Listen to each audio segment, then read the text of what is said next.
Good evening to all the viewers. Hope everyone's keeping well and safe. I'm Purva Chadda, and I'm not just honored but excited for our guests joining us today. There are those who strive for a positive, compassionate, and a kinder world. The Global Peace Special Envoy to Commission for Peace of the United Nations mandated University of Peace, Mr. Sandy Shah, and the Global Peace Ambassador of the United Nations University of Peace, His Excellency Zulfikar Z. Gadiali. A warm welcome to both of you. It's an honor to have you join us today. It's an Thank honor you very itself. much. Thank you. Thank you. So, Mr. Shah, you being the special envoy of UPEACE's Commission for Peace, and Mr. Gadiari, you being the Global Peace Ambassador of the UN's UPEACE, can you both tell us what your titles consist of and what is your focus? Go ahead, I would, Said. I'll go ahead. So essentially, we are trying to, establish the mission of peace and sustainability with partnership with various universities and, public and private institutions. So the endeavor is to, enroll and create the ecosystem where all the stakeholders are carried forward, in this initiative for peace and sustainability. And we believe a sustainable, inclusive development goal, the SDGs, will enable us to achieve the long-term peace in the world. Right.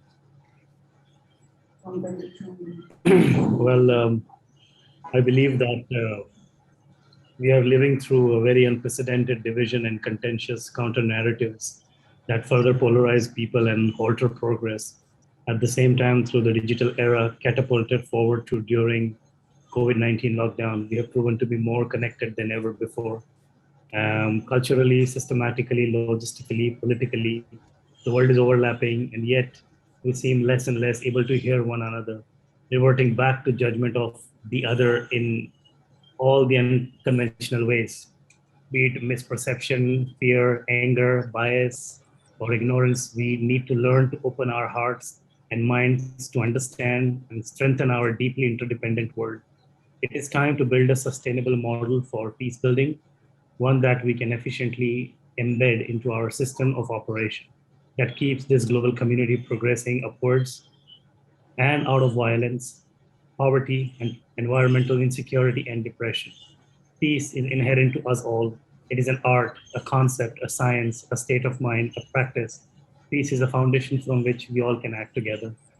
So that is the general vision behind which has given us the impetus to come forward towards this honorable and a very noble initiative that we have undertaken today here at UPEACE. It's amazing, and I couldn't agree more. So, the Commission for Peace and University for Peace have launched the Peace Innovation Initiative. So, can you tell us more about the initiative? So basically, the University for Peace was established in 1980 under the UN General Assembly Resolution 35 by 55. The idea of this resolution was to come up with a university so if you know, the job of the UN, majority of its obligation is to ensure peace. That's a more primary reason why UN was established. And after the World War, it decided to strengthen more and more as to how we can move towards a peaceful and coexistence. And that's when the university was established. The university's main obligation was to establish long-term peace through directly getting involved in initiatives which works towards common achievement of peace worldwide. And for that, we had to go into the what we call the domain of youth, the students of the world. And recently, we were obligated to establish a commission for peace under the University for Peace. So when I was recruited to be a global ambassador for the UPEACE, our primary focus was to create a subcommittee within the University for Peace. And as a founding member, we decided to establish the Commission for Peace, along with, of course, my team members, which is under the chairmanship of Ms. Barbara Winston, and also with the able leadership of myself and Ms. Mubarak Alukhandwala Gariali. We also have Stephanie work of Winston, we have IW Halter, and some of these great individuals who have dedicated themselves towards peace. And all their careers, across their careers, they've been focused on sustainability. I believe that we have all achieved this mission of creating the Commission for Peace. And under the Commission for Peace, the main idea is to innovate peace. The main idea is to establish the DNA, construct the DNA of long-term sustainable peace through sustainability. The idea is to establish a Center of Excellence under our Peace Innovation Initiative. And through that initiative, we want to establish a Center of Excellence in which we will have um, initiatives like conclaves with webinars, seminars, and different congresses, where the idea is to create parallel where we can bring in people from all walks of life with difference of opinions to come together and discuss their challenges, discuss their expectations, because there is nothing that we cannot solve over a table, over a cup of tea. Like we say, it's the most important step towards diplomacy.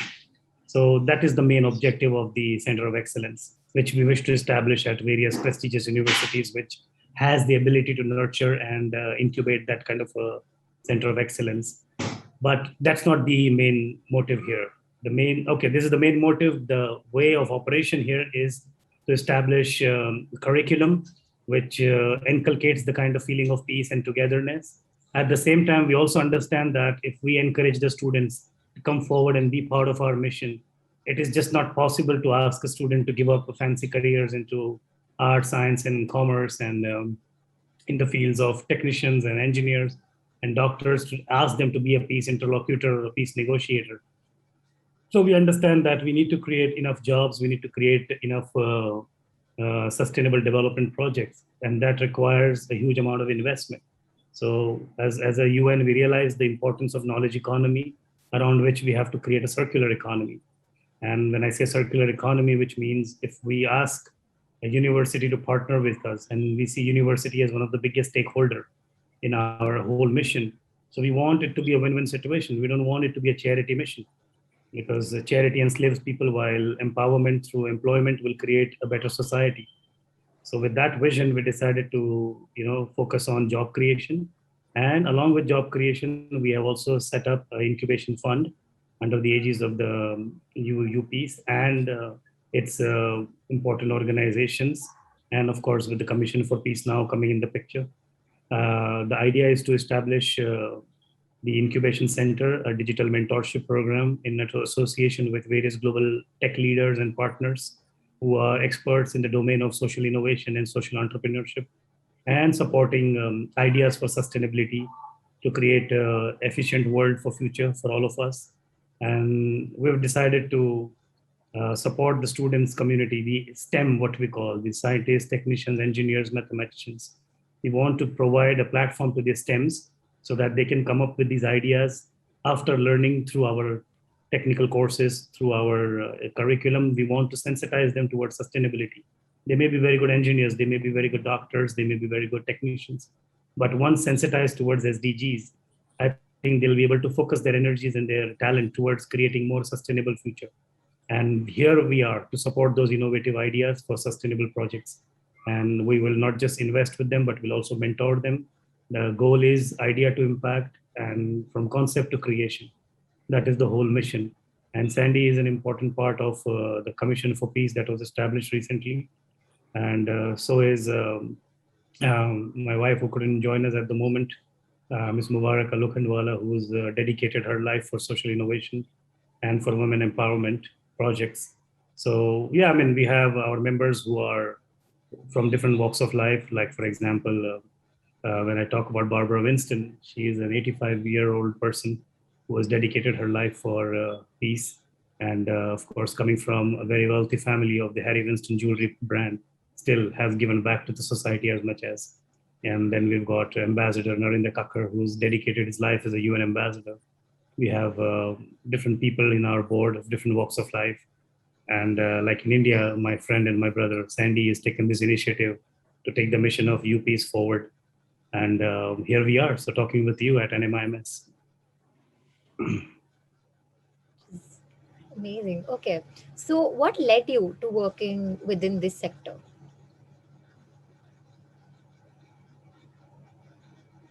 So, see, when we talk about the UN and the Sustainable Development Goals, uh, that development will happen when it's inclusive, when there's a, we want to have the global partnerships, create the ecosystem, and there has to be a cooperation between the private citizens, the governments, the corporations, the civil society. So the collective effort will bring about the sustainable development, and that's what empowering the different walks of life of people, the students, getting them in a collective effort where we are creating job opportunities as well as empowering them with funding their innovative ideas, taking it to the society, and uh, a sense of involvement basically with all the status of society, where we feel responsible towards the planet, and a climate change being a very major issue and we need to address this. And if everybody is sensitized towards it and starts working towards it, uh, we believe that we can achieve our goals, and we can collectively address major problems. And currently the UN General Assembly also is then all the heads of state and thought leaders also on one opinion that it has to be an effort with all the nations collaborate together. And that's what we led us to uh, just peace is just a word which has no meaning unless you have infrastructure in place, where we are empowering people, educating them, involving them. And universities play a very critical role because that's where the future generations is coming from, who who go in the various domains of governments and corporates. If they understand it at that level and start working towards it from that perspective, and that's what we thought, that nothing better than the United Nations itself to take this great initiative, create this peace innovation centers, create a sustainability fund, and get all the think tanks to converge on this. And that's what led to us to involve ourselves, because we really need to now address this. I mean, there's also a climate change conclave in Glasgow, Scotland, where again there will be various nations and talking about it. But we thought the action and getting, and India also is a very critical component, being 1/6 population, and NMIMS also being a parent institution, my passion towards NMIMS. So we both felt that the initiative should center around NMIMS, and then we can migrate towards other universities and collectively involve the government and various corporates here and take this forward. Right. Okay. So, what influences have led to who you are professionally? Is that for me or for Sandy? Both of you, anyone can go ahead first. Okay. I mean, I don't know if you guys are aware of my overall background and my overall experiences, but I'm also the Royal Ambassador and CEO for the Royal Office of His Highness Sheikh Qanun bin Saeed Al Nahyan, who is the grandson of the ruler in Abu Dhabi. And I've been managing the Royal Family Office since last 15 years.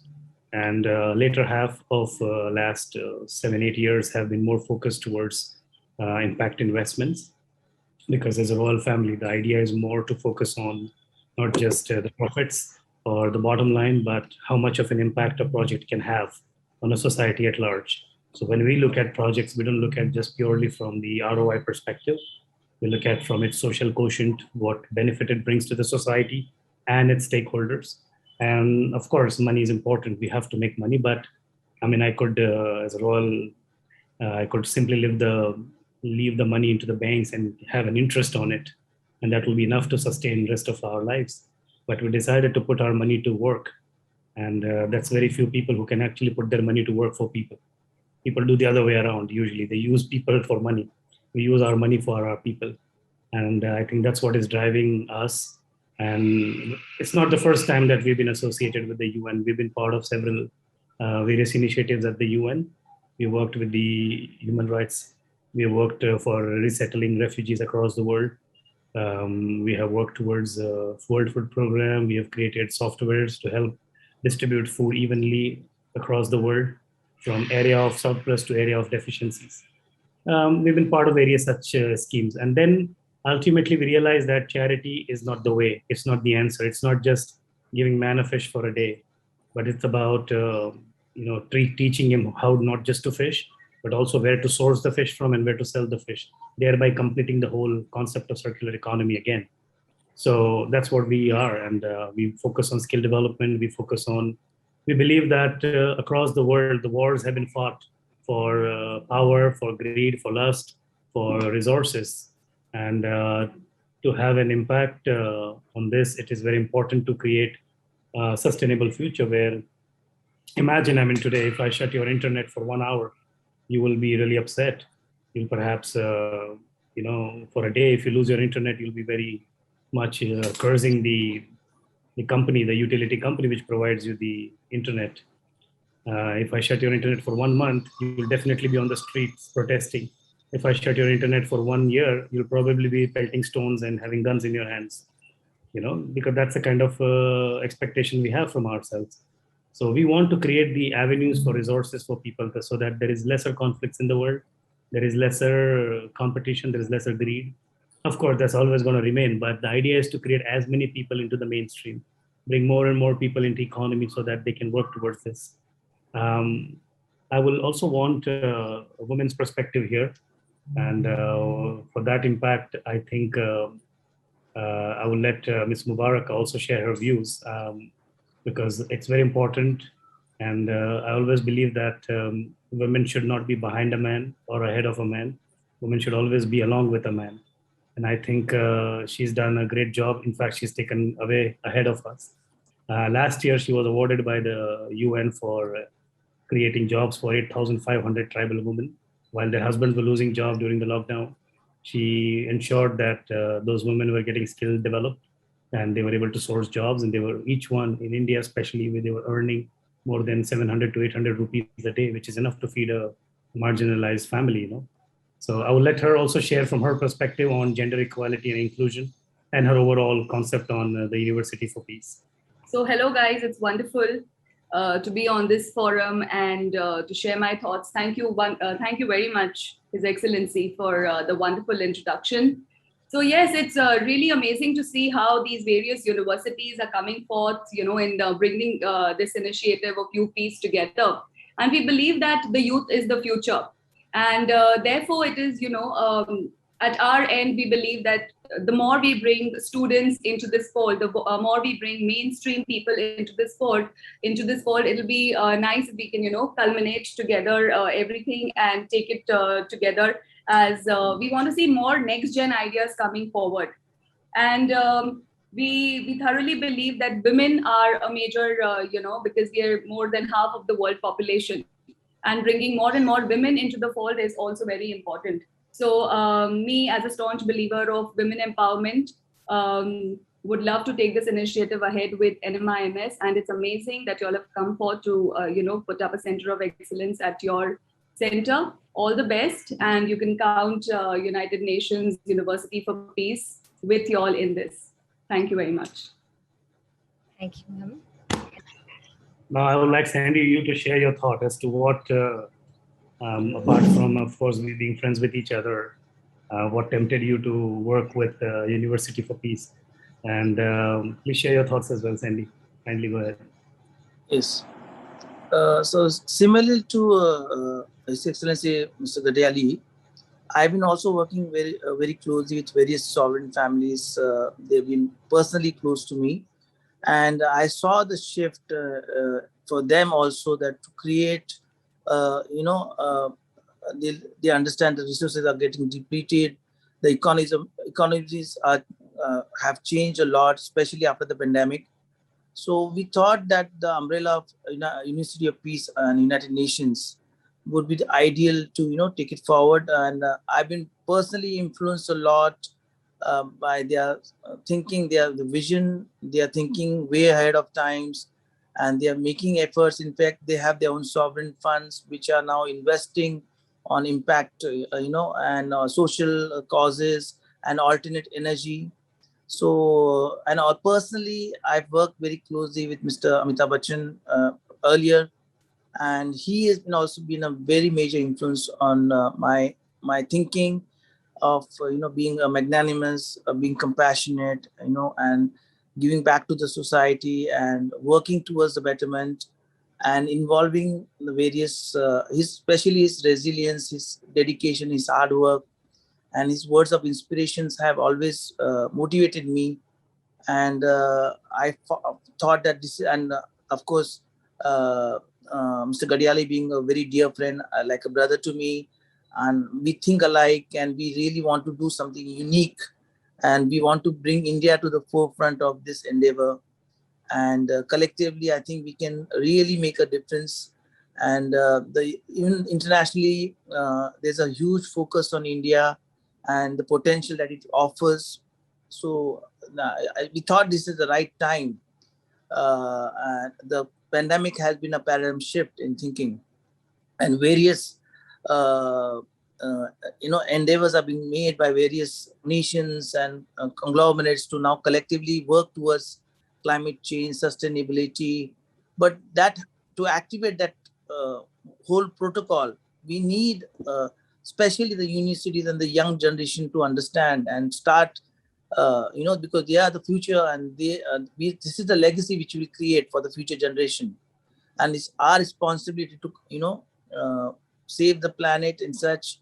And going forward, the new generation, the future generation should being grateful. Basically, what actually we are really grateful for the resources we have had till now, and we need, it's our responsibility that the future generation also get the same privileges and benefits which we have uh, uh, enjoyed till now. And that's what the initiative is about. Very rightly said. So, if you had unlimited resources, what would you support in order to have peace globally?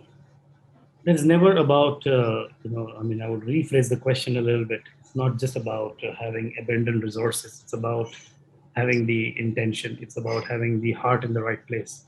I mean, we've seen many, many economies, many, many people having all kind of monies in the world. In fact, more the money, the more is a conflict, if you've realized. And I always believe that the day you're number one, you're closest to zero. So a lot of people don't realize that fact. And that's the topic of my another book that I'm writing. In across history, if you've seen, the conflict have actually risen more when there were more resources, wherever there were more things to allocate. It's about inculcating a feeling, what we call the Ubuntu in Africa. I don't know if you heard that example when there were 7 oranges and there were 8 small young boys. So one of the foreigner who was there wanted to test their abilities and who they are as a community. He said that quickly run and get it because there is one less. So definitely there is one of you who will not get that orange. So each one of them ran to please the man from abroad, but none of them took the oranges. Okay, and all of them actually were asked, like, why did you take that? He said, we didn't want one of our brothers to be left behind.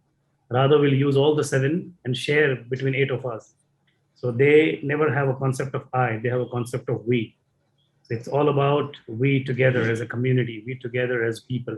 The day we realize that, trust me, the biggest resource is the intention. If you have your intention, if your heart is in the right place, you can achieve all kind of equality and of course the security that we. I want to draw your attention to the fact that today why we see a massive unrest. Take an example of a country like India. There's nothing wrong with India as a country. Okay, I mean, the economy has been doing great. I mean, across the years, we've seen steady growth. Of course, yes, we didn't grow or rise like the Asian neighbor China today, but we grew very steadily. But what happens is when more and more middle class comes into the picture, more and more people from all walks of life come in the picture. They compare their life with not the people who are below them, but they compare their life with the people ahead of them and above them. So I think that discontent within the middle class, who was once on a simple vada pav, is now on a burger, but still they feel their life is really bad. They were never having phones in their house, but each one today has a cell phone and a laptop, of course, and of course, all kind of gadgets, but still they feel they're not super connected in this world. So it's the content, the feeling of content that is more important, and feeling of satisfaction. And that brings a sense of security. And I think if we can inculcate that and sensitize that amongst the people and the populations of the world, I think we can have a peaceful world. Because today it's not just, of course, yes, there is a lot of things we can achieve. I mean, in the regions of crisis like Africa and some parts of Asia, some parts of Latin America, and some parts of Europe as well.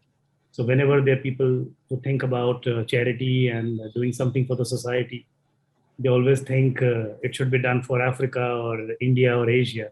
But there's so much of poverty in Europe as well, if you look at. So we don't want anyone to be left behind. It's a global mission. We are here for serving the humanity. So I think if we can inculcate the sense of feeling of belongingness and sense of security, I think this will go a long way. And that is the biggest resource. And that can only come with sensitizing the population through our peace curriculum and resolutions of conflicts. I'll give you an example. I mean, I talk to a lot of big corporations in the world, and I ask them, like, what is their biggest challenge? They say, we hire people from best of the colleges. We hire students from Harvard, MIT, we hire from Stanford, Cambridge, in India, let's say NMIMS. But what we don't see, each one of them, because they've come from such great colleges, and of course we pick up the best students. But when you put them together as a team, okay, each one of them is a Virat Kohli. Nobody wants to be a player. Everybody wants to be a captain. So that's where the conflict arises, and that's where the egos come in the picture, and that's where everything goes for a toss in the company. So no matter how well you structure a company, no matter how well you have resources, but if you do not have people who are team players or have the feeling of content and security, there is no resources that can help anyone and anywhere, any which way in the world. I'm sure Sandy agrees with me on this. Yes, of course. Right. So it was very interesting, actually. I spoke of resources, and you made to realize it's about intentions. It's about the feeling of feeling content, and that resonates with me. So the next question would be, what do you think is necessary to drive today's youth towards humanitarian causes, and where does that fit in your vision? So the youngsters, if they understand and they get involved in the process, not just the awareness is not enough. It's about a connect, an emotional connect to the cause, and a sense of belonging and a sense of participation, and also the youth feeling connected and engaged in working towards create the solution, and where they feel that their actions and their thoughts are going to actually bring about the change which we are seeking, is actually going to be a very big motivation and inspiration once they understand that they are a critical, like Mr. Zulfikar said, it's we have to work collectively, and the youth play a very important role, and they also influence to their families, to their peers, to the nation. And it's the youth, once they feel a sense of, like, for to give an example, when we got our independence through non-violence, and Mahatma Gandhi started this process, and slowly the cause of getting independence was so passionate, and it involved everyone, and the whole mission was to get independence. And it was like a sense of belonging and a participation, and everybody started contributing towards it. So it's in the same way, if the youth start feeling that yes, they are each of them is a very important and a critical pillar in this movement, I think we have achieved our purpose.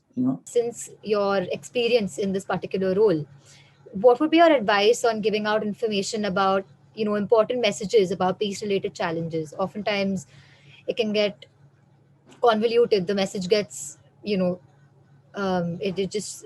not given away clearly. So how would you make sure that these peace related challenges are communicated effectively?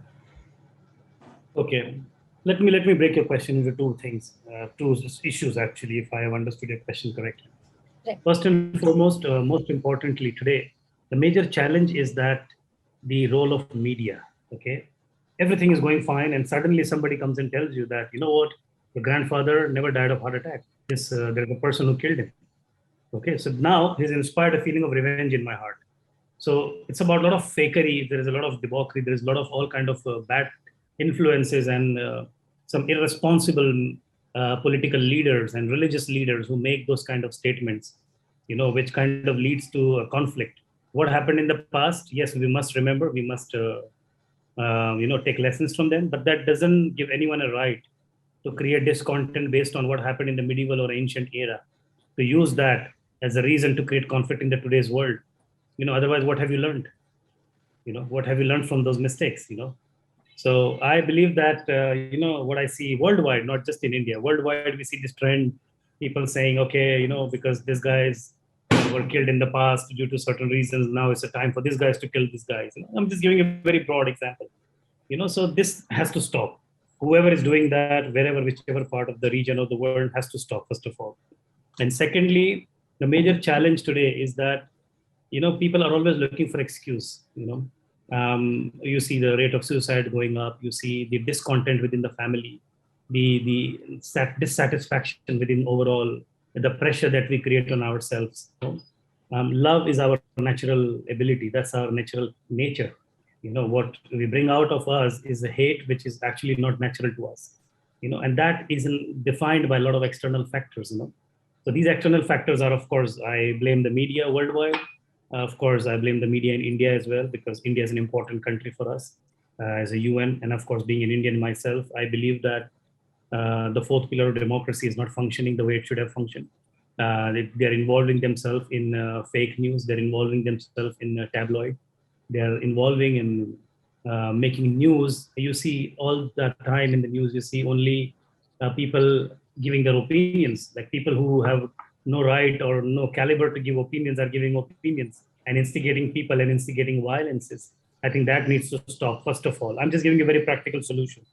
Okay. And second of all, like I said, on the other hand, the dissatisfaction and the human nature to look for excuse to blame someone or the other, that has to stop. And that is very well covered in our literature as well. When one goes through the overall curriculum, they will see for real that how owning your own mistakes, owning your own, cleaning after you, owning your mistakes and realizing the negativity and positivity is very important. You can lie to the whole world, but you cannot lie to yourself.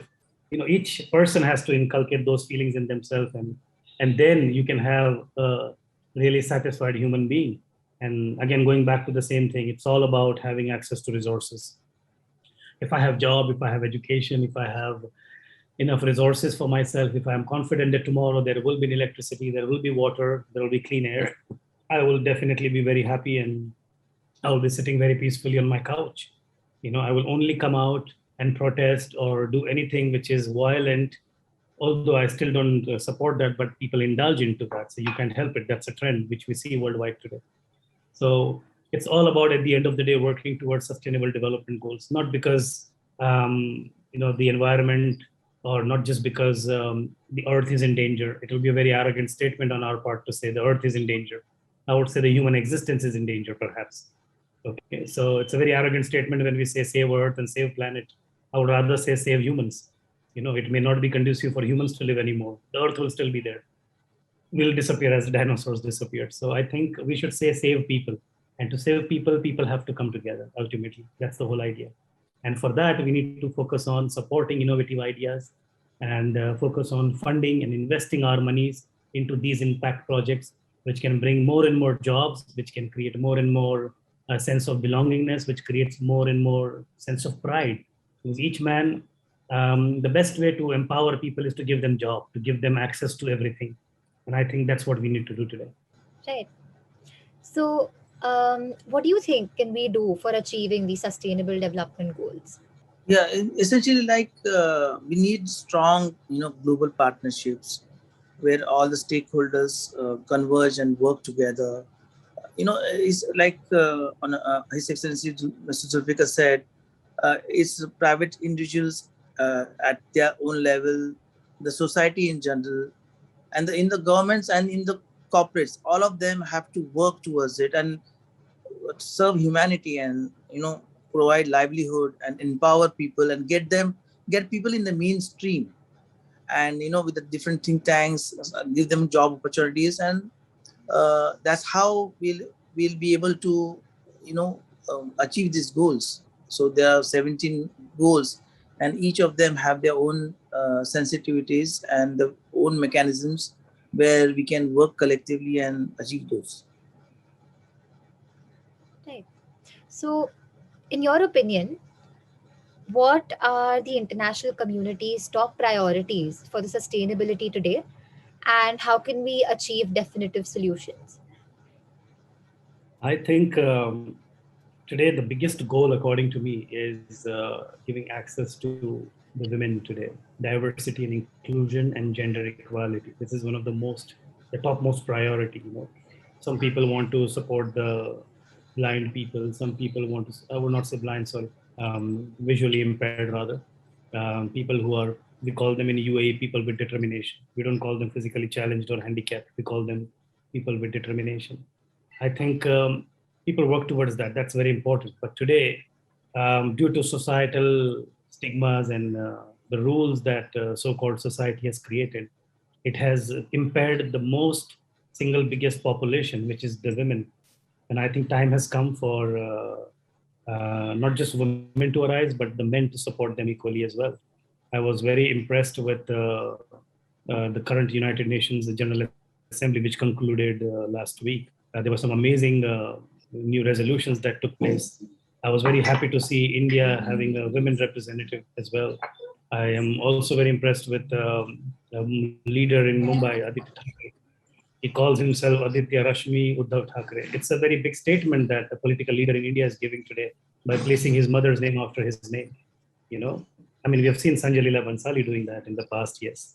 I mean, he's an evolved person, of course, but you don't expect in India that from politicians. But I hats off to Aditya Thackeray for giving that flavor, giving that creating that trend, and then recognizing the efforts and good work done by his mother as well. So I think gender equality is one of the biggest goal, but today it's a challenge. It's a goal for the future to achieve women empowerment and gender equality. But today it's a challenge and it's a problem. We are fixing that. We're working towards that. Diversity and inclusion is another big issue today. In the corporate world, if you see, gender pay parity is a big issue as well, which we are tackling right now.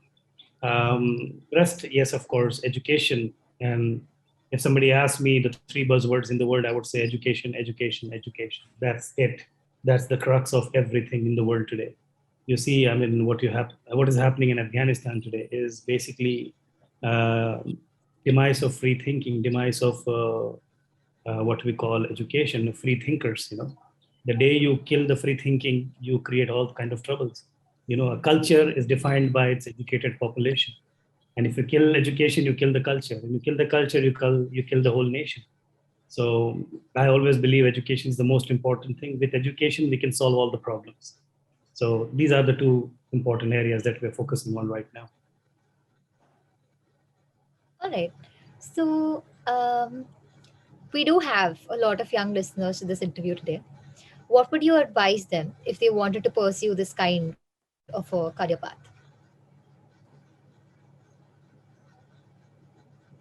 And you want to take that? Yeah, essentially, I would say that follow your inner calling, and follow with passion. Uh, Understand the the responsibility they have, and work towards making a difference and be the change they want to see. Essentially, so I think once you understand what is your inner calling and you follow it with passion and work collectively towards it with other individuals of similar thinking, I think they can achieve anything. And like education is the most critical aspect where you are aware of everything and you start working towards the goals which can make and help the society and the world and humanity in general. If I may add a point here, I mean, I think today, no matter what you're doing, if you have a sense of pride in what you're doing, if you have a sense of purpose, which is serving the community, and if you have a feeling of, I come from a hospitality background, master's in that particular stream.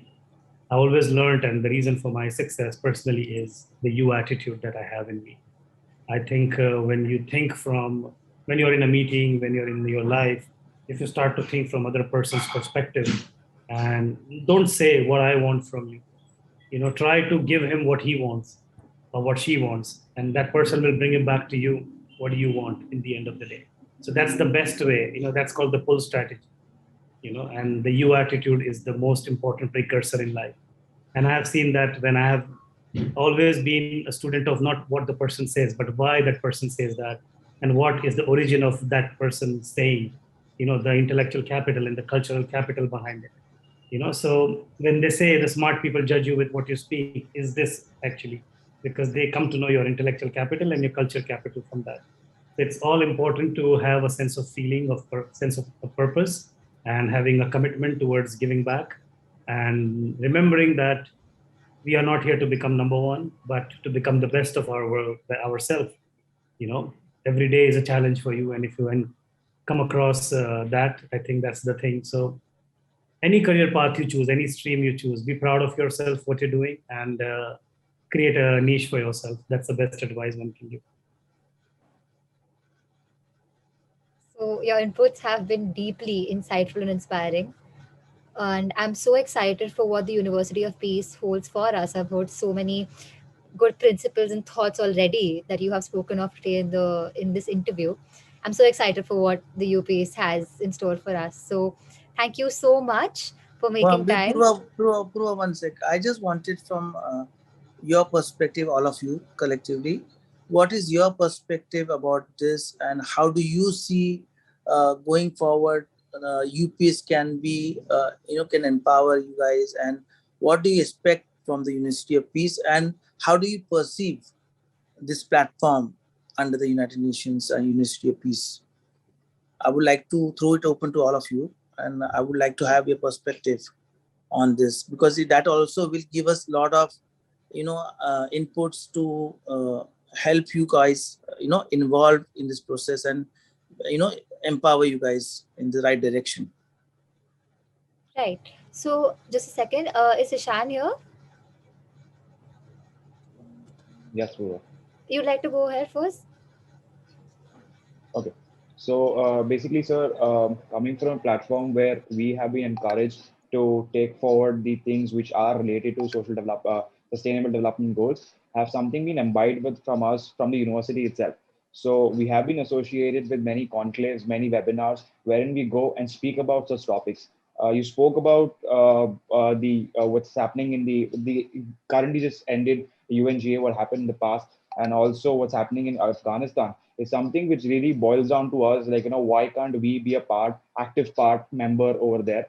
But obviously there are bodies, there are voices who are taking a role, making a proper strong stand against such things. And obviously when the time comes, sir, we are doing our part as youngsters to taking everything forward. But whenever the time comes, when whichever way NMIMS University, or even from our side, how we can help you all. So we are definitely in, or whatever support that we can provide from little brains of ours. Okay. Purva, I would like to all have more perspective. Ishan, thank you so much. Purva, the other students also, and yours also. So we'll get a better understanding from all of your perspectives. So, sir, while Before even you start, sorry. Purva, I'd like to change the question a little bit. Okay. I would like to ask you as to what do you think? What do you think of this mission that we are on to? Because your feedback means a lot to us, So that's why I'm butting in again and asking this question. That, the mission that you heard so far from me and Sandy and Ms. Mubaraka, what do you think? Is this a need of an hour? Do you think the society and the world at large definitely need it? And given an opportunity, would you want to be part of this journey? Would you want to study or learn more about these things? That should be the question to you and all of you, whoever want to participate.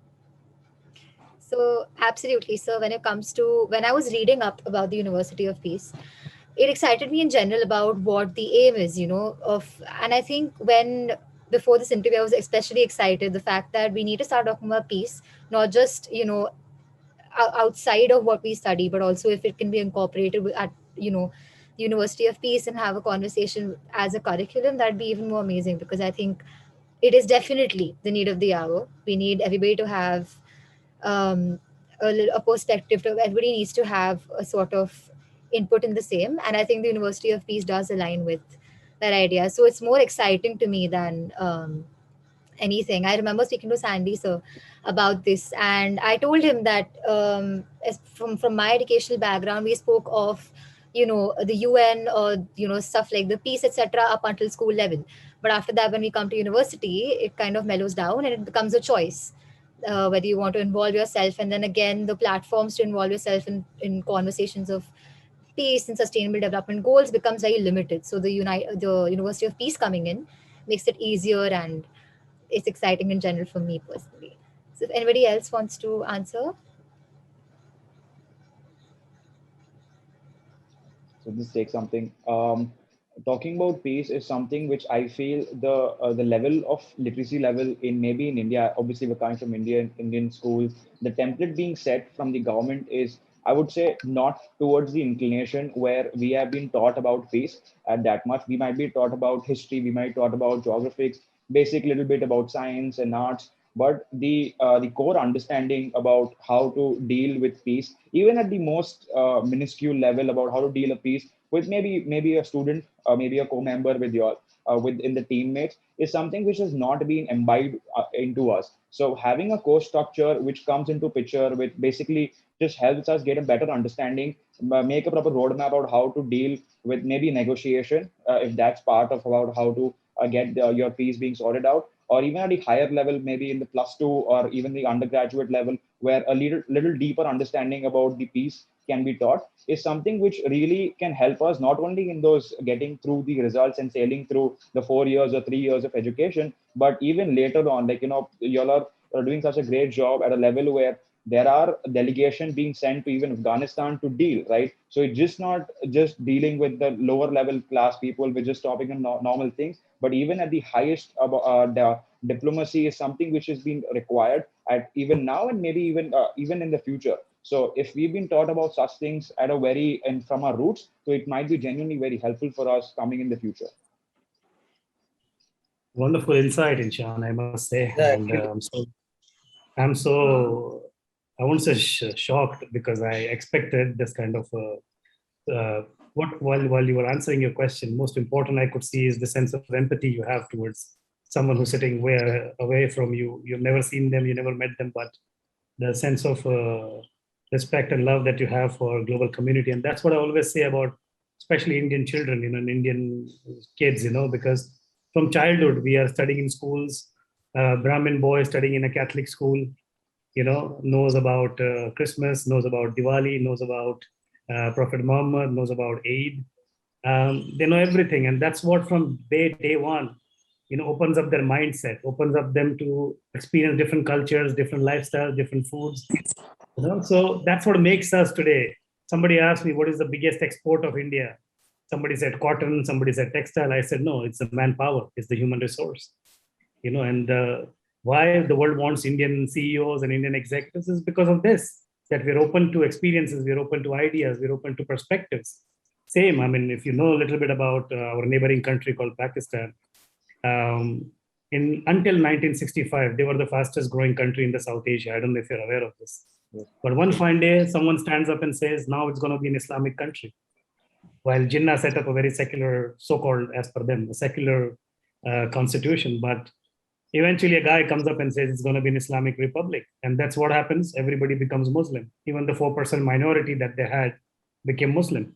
Then what? Because human mind survives on conflict.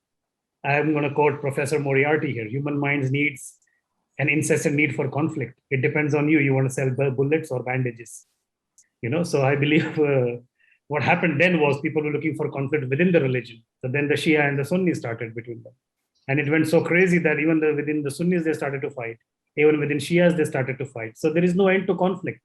So whoever in any part of the world wants to make a country a particular religious driven or development based on a particular religion, I think that's a recipe for disaster anywhere in the world. And I think a country like India must definitely take a lesson in that this has never helped anyone and it will never help anyone. The one-upmanship is not the answer. I also want to add a point here by saying that at UPEACE, we are coming up with these short courses and certification program. Like the most important one we're working right now is called Peace Through Sustainability. And that's going to be the major offering from our side. That is something which you don't need to be a student to do that course. You can simply log into our website or our partner website, and you can actually undertake that course. It's a 7-day course. On 8th day, you take a test. Okay, and if you pass, you become a peace volunteer by the UN. I think we need to create more and more peace volunteers in the country and across the world. And that's what the mission of this particular certification program is. And then there is little more detailed program, but it's very interactive, very learned, a very fun experience. And that creates a trainer. So once you're a trainer of the peace and sustainability, we will also be employing you at our Center of Excellences. So that creates jobs.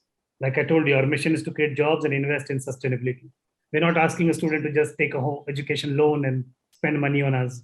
We are a university with a difference. We are saying spend money on us, but then also get a job and also get if you have a great ideas, we'll work with you to create an impact with that idea to the world.